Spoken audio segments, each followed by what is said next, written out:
সকাল সকাল আমরা বেরিয়ে পড়েছিলাম চিল্কা লেকের উদ্দেশ্যে। পুরীর বাস স্ট্যান্ড থেকে 1 ঘন্টার রাস্তায় আমরা চিল্কাতে পৌঁছে গেলাম এবং সেখানে গিয়ে একটি বোটে আমরা 12 জন ছিলাম এবং তাতে 400 টাকা করে লেগেছিল।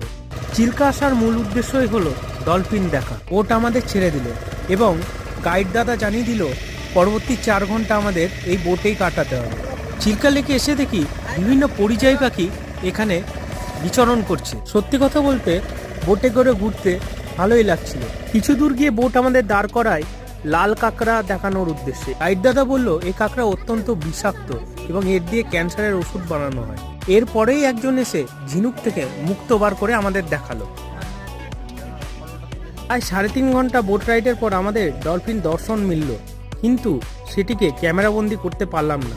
এরপর আমাদের এক জায়গায় রেস্ট নেওয়ার জন্য দাঁড়ানো হলে সেখানে ফ্রেশ হয়ে বাসে উঠে পড়লাম, কারণ আমাদের এবার হোটেলে ফেরার পালা।